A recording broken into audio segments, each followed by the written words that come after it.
কালবৈশাখীর তাণ্ডবে ক্ষতিগ্রস্ত কোচবিহারের সাহেবগঞ্জ এলাকা।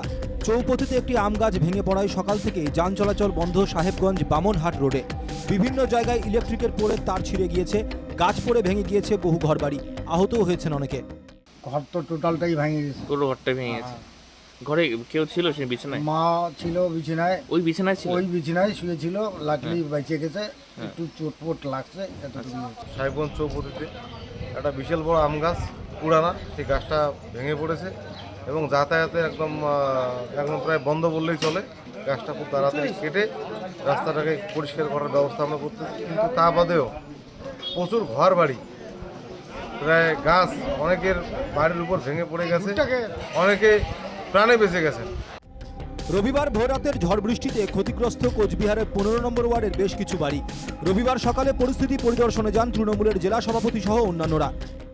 15 নম্বর ওয়ার্ড বাঁধের ওপরে বেশ কিছু বাড়িতে গাছ ভেঙে পড়েছে, গাছের ডাল, এতে ক্ষতি হয়েছে বহু মানুষের।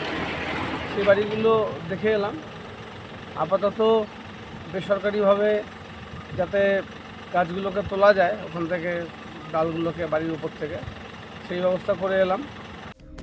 কালবৈশাখীর ঝড়ে ক্ষয়ক্ষতির শিকার উত্তর দিনাজপুরের রায়গঞ্জের পিরোজপুর এলাকাও। নষ্ট হয়েছে জমির ফসল, ভেঙে গিয়েছে বেশ কিছু বাড়ি, আহত দুজন।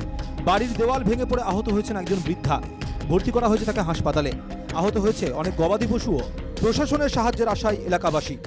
কালকে যে এরকম ঝড় আসছে, পিরোজপুরের অনেক বাড়ি ভেঙে দিয়েছে এবং ভুট্টা ক্ষেতের ক্ষতি হয়েছে। পিরোজপুর আর পশ্চিম কর্ণজেলা মিলে অনেক ক্ষতির পরিমাণ অনেক বেশি। বই খাতা যত চাল ডাল আছে সব ভিজে গেছে। চালও যে উড়ায় কোথায় চলে গেছে ওটা উপায় নেই। তখন যে কোথায় থাকবো সেটাই তো চিন্তা। সাহায্য করুক কিছু। কালবৈশাখী ঝড় বৃষ্টিতে ক্ষতিগ্রস্ত বিঘার পর বিঘা ধান জমি, লোকসানের আশঙ্কা পশ্চিম মেদিনীপুরের চাষিদের। কালবৈশাখীর তাণ্ডবে জেলার সবং, পিংলা, ডেবরা, দাঁতন সহ বেশ কিছু এলাকায় আতঙ্কিত চাষিরা। জমির ধান বাঁচাতে তড়িঘড়ি চলছে ধান কাটার কাজ। প্রচণ্ড বৃষ্টি হয়েছে, ঝড় হয়েছে, তাতে আমাদের ধান তো ক্ষতি হয়েছে, শুয়ে গেছে। তো গাড়িতে কাটতে হচ্ছে, মানে সময় বেশি লাগছে। এখন এই যে জায়গা কাটছি সেইগুলো এখন মেলা হচ্ছে, শুকনা করা হচ্ছে। ক্ষতির আশঙ্কা কি করছেন? আর ক্ষতির আশঙ্কা তো হচ্ছে, তো ক্ষতির অনেক তো রয়ে যাচ্ছে। কালবৈশাখীর ঝড়ে ক্ষয়ক্ষতি জেলায় জেলায়, বাড়ি হারিয়ে পথে বহু জায়গার বাসিন্দারা। ক্ষতিগ্রস্ত জেলাগুলিতে সরকারি সাহায্যের আশায় এলাকাবাসী। Bureau report, NKTV Bangla.